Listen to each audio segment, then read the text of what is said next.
Healthcare leaders increasingly recognize that successfully tackling the field's biggest challenges won't happen if they go it alone. Progress requires new thinking and new ideas, and that means new partners. This recognition has fueled the rise of unique partnerships across what's now often referred to as the healthcare ecosystem. Support and encouragement for these new cross-ecosystem partnerships has been a main focus of a massive healthcare conference held in Las Vegas in late October. With more than 6,000 attendees and 300 speakers, the HLTH, pronounced that Health, conference bills itself as the largest and most important annual conference for health innovation. When it comes to spreading the ideas that spark promising new partnerships across the healthcare landscape, the conference is all about making sure that what happens in Vegas definitely does not stay in Vegas. And AHA was there, taking part in the conversation.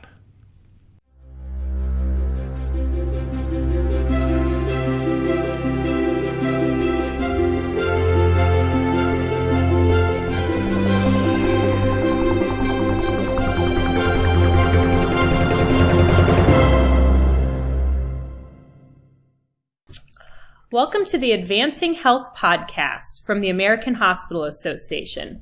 I'm Lindsey Burgstahler with the AHA Center for Health Innovation. In today's podcast, we're talking about what people are talking about at Health, and that's Health HLTH, one of the healthcare field's newest conferences. More than 6,000 attendees representing all sectors of healthcare are gathered in Las Vegas for the event, which aims to foster collaborations across the healthcare ecosystem. And I'm joined by Andy Shin, Chief Operating Officer of the AHA Center for Health Innovation, and Bruce Brandis, General Manager of Digital Solutions and Strategic Alliances for AVIA.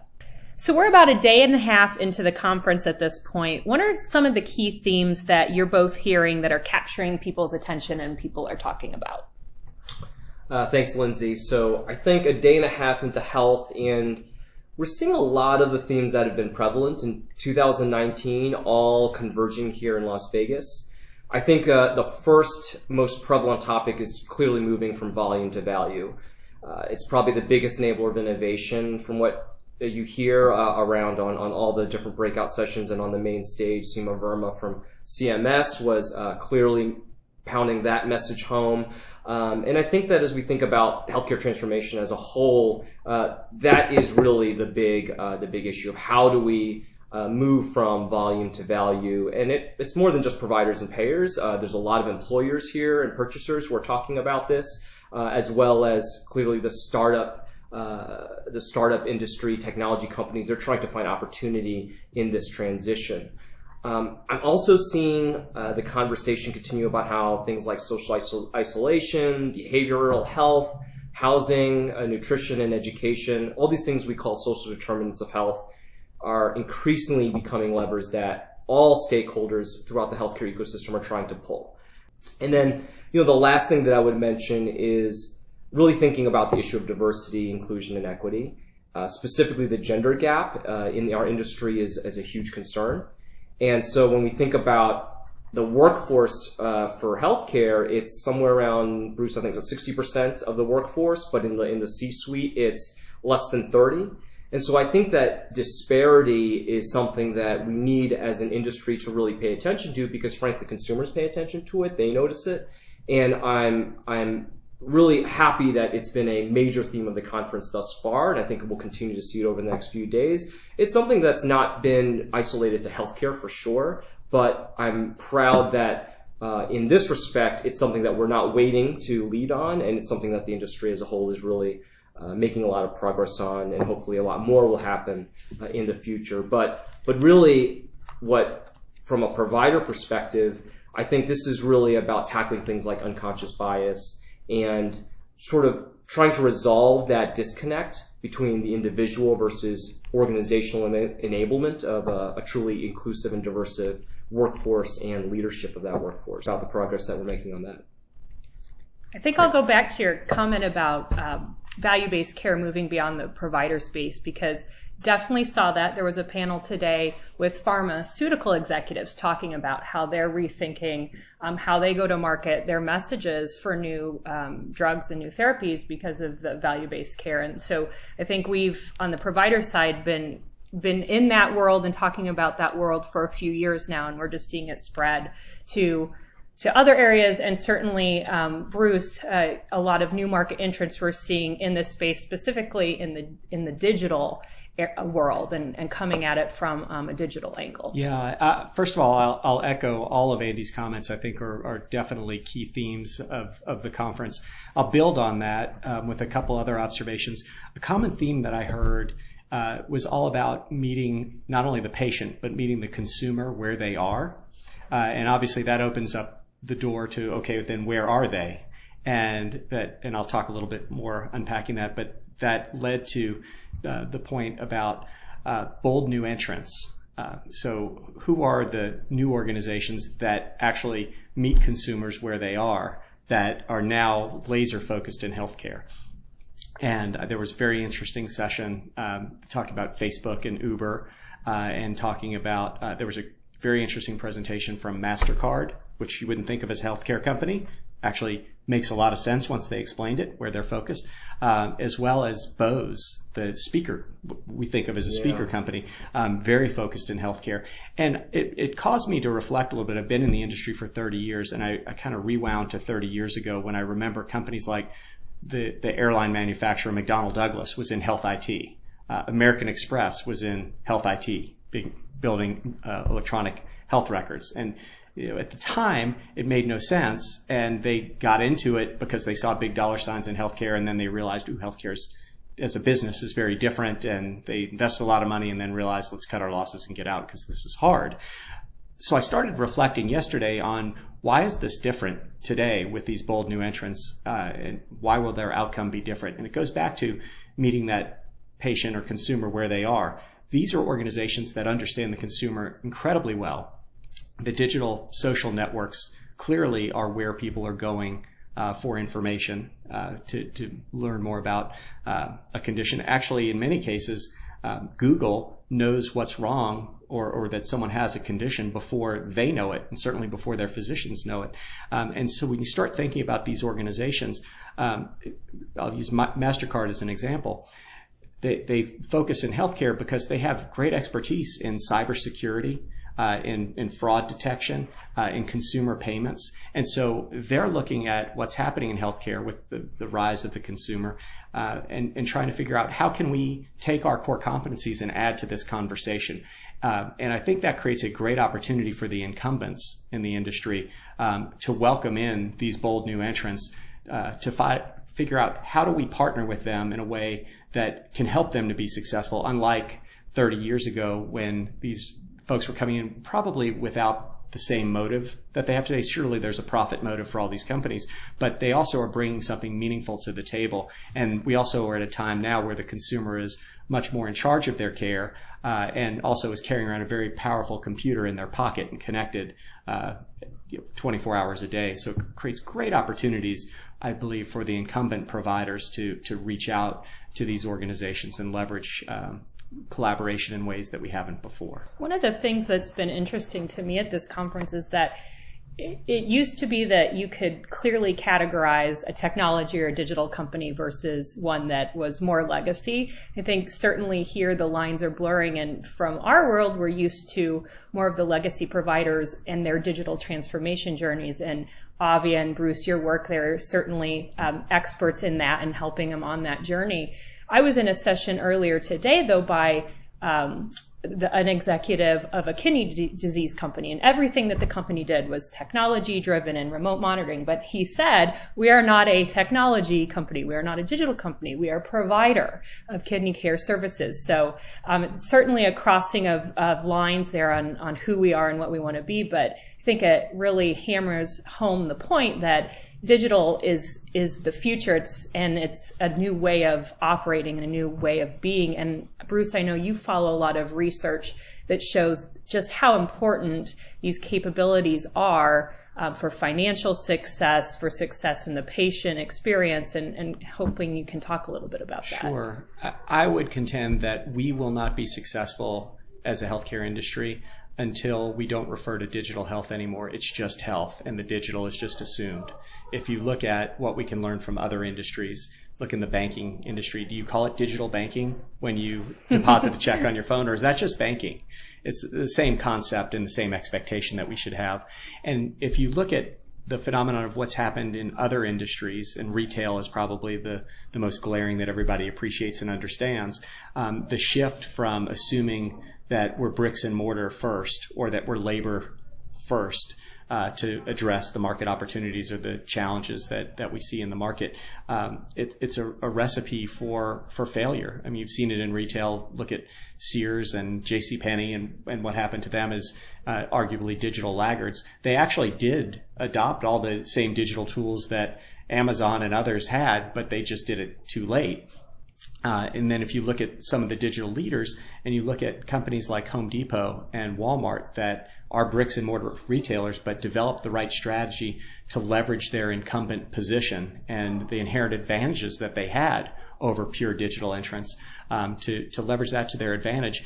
They've been tremendously successful in blending their traditional bricks and mortar business with the digital business, where it blurs and it's just retailing. It's not digital retailing. And then, of course, Amazon has set a bar where, they led with digital, and interestingly, they're now building bricks and mortar, shops and grocery stores, but it's a much better experience. So I think the concept of figuring out how the digital is just assumed and embedded into the business is what we should aspire to. And frankly, we should have urgency in healthcare to figure out how we, as incumbent providers, control our own destiny and put that plan in place before someone else from the outside comes in, and instead of partnering with you to do it, they do it to you.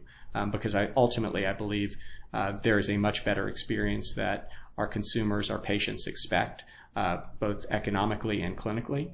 And as incumbents, I believe the existing providers are in best position to be able to affect that change. It's interesting, Bruce, that you mentioned Walmart and I would add Target to that list of really successful companies, brick and mortar first companies that have been able to really build out their own digital capabilities. And if you think of some of the retailers that have gone in the other direction, ironically, perhaps those were the ones who decided to partner with the Amazons and just utilize Amazon's technology and not go about it their own way. And I don't know what that says for us as a health system as we think about partnerships versus build or buy. The other point that I think is really interesting is, so Amazon, you mentioned Amazon, the Go stores is what, their brick and mortars, and we have one actually a couple blocks away from our building in Chicago. And the amount of technology that it takes to buy a turkey sandwich, it's pretty incredible, right? So they've got these multi-fusion sensors, weights, not RFID, but everything besides RFID, right? Motion sensors. So you can basically, scan your phone and then pick up or put down a sandwich without having to pay for it. And I have to ask, and maybe you have a thought on this, why spend hundreds of millions of dollars developing technology to buy a sandwich? Is it really that much better than swiping your credit card, to buy a sub? Or so I guess my point in that is that sometimes when tech companies are approaching things like healthcare, they may come up with something that is super awesome, super expensive, but is it really innovation, or is it just a bunch of technology? Yeah, I think that's a great observation, and anyone in healthcare sees it today. And at a conference like this, when you go to the exhibit hall, or certainly at larger healthcare conferences where there are a lot more tech companies, it's overwhelming, the number of startups and people who have great tech, but really don't necessarily understand the problem that they're trying to solve, or frankly, more importantly, the problem that the healthcare organizations that they're trying to partner with need to have solved. And it's really looking at what is the problem that needs to be solved, and then ultimately they have to go back and figure out the ROI and the economic benefit, and to make sure that it makes good business sense. But I think that looking at it problem-based as opposed to tech-based, that will filter out a lot of the existing tech companies that likely won't be around in 5 years. Digital to simplify, not overcomplicate. I would say many providers understand its importance and are open to using those solutions. But it just remains to be incredibly hard to be successful in that space. And Bruce, I know you work closely with hospitals and health systems that are trying to move forward in their digital journeys. What do you think some of the biggest challenges are, and how are they or aren't they overcoming them? Yeah, well, let me first pick up to answer that question on the point you just made about buying your turkey sandwich in the Amazon Go store, because you didn't want to have to download the app. So I think ultimately all of this is about behavioral change, and is there a compelling enough reason for me in terms of benefit to get me to change my behavior from something that I'm used to doing? And I actually use the example, my mother, who has a VCR that flashes 12 o'clock and has for the last 30 years because she doesn't know technology. She has an iPhone. Well, why does she have an iPhone?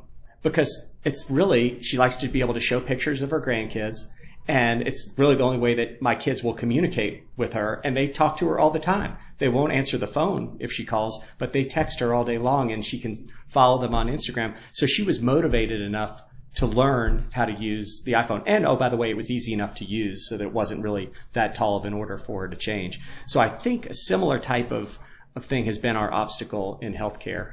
We've built a lot of tech that is way too complicated to expect anyone, much less a busy clinician, physician, nurse, to change their behavior from everything else that they have to do. And I actually see this as the biggest indictment of the failure of technology in healthcare, the fact that electronic health records, with the billions of dollars that have been invested in building it, ideally with the patient and the physician in mind, that we've actually created a whole cottage industry around scribes, where we are hiring people to follow the physicians around to interact with the technology. What a horrible indictment about the lack of value or quality or intuitiveness of those solutions that we have to do that. I think it's great that physicians have stood up and said, we're not going to change our behavior, just like you've decided I'm not going to go there for my turkey sandwich. But we have to do better, and I think there's a great opportunity for healthcare to be more like my mom, where we build technology, where there's a compelling reason, where people understand, you know what, this is a behavioral change for me. I've got to think about the way I've always done it, and it's going to be different, but I get it. I see it. It's not that hard to change, and I think the benefits far outweigh the little bit of, confusion I might have during that transition period of doing it the new way. And I think we have to, it's an imperative that our technology gets out of the way and makes it easy enough for the behavioral change that we as humans have to go through anytime something new happens. I think we in healthcare have to do better, and I think that there's a great opportunity going forward where I see the tech getting to a place where that's starting to happen.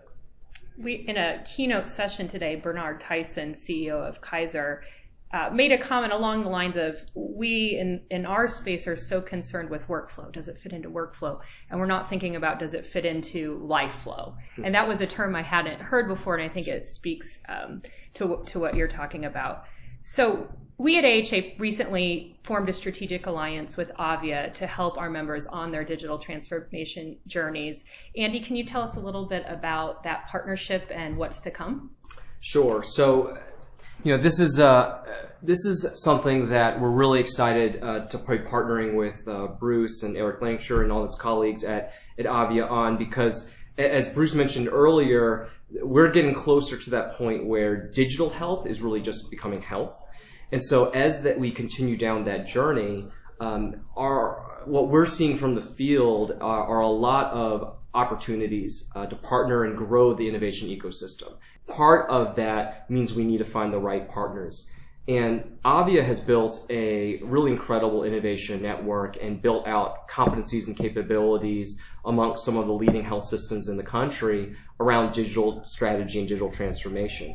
That's really what the partnership with AVIA is all about, is how can we spread and scale what we're doing around digital transformation in just pockets around the country and actually make that something the whole field is working towards, wherever they may be in their journey. And as we just discussed, that has many different shapes and forms, whether you're in a rural part of Montana or in downtown Detroit. It's going to look different. The patient population, the consumers are going to be different, but there's some common frameworks, tools, resources, data that will really help enable that transformation, I think, and smooth out that the speed towards that transformation.